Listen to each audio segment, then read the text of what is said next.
Sabi ngayon ni House Assistant Majority Leader Zia Adyong, dapat lang daw humarap din si Roque sa House Tri-Committee hearing para magpaliwanag. Bukod pa yan sa pagharap nito sa arrest order ng Quad Committee. Dagdag pa ni Adyong, bilang abogado, hindi raw dapat social media ang takbuhan ni Roque para pasinungalingan ang mga akusasyon sa kanya, kundi sa pagharap din sa mga pagdinig. He's a lawyer, he is an officer of the court.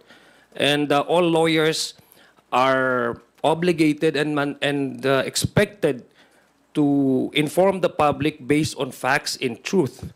At hindi sila magiging fake news peddlers. Doon ata siya kumukuha doon sa online support. I think he's trying to capitalize on their online mass-based support.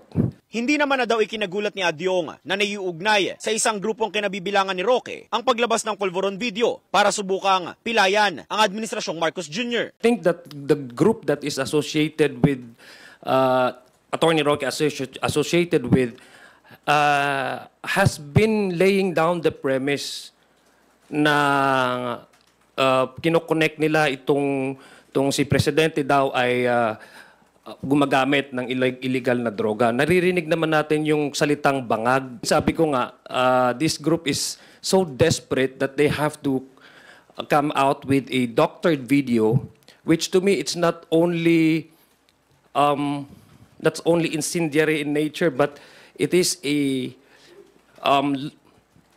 cheap antique to the lowest level, no?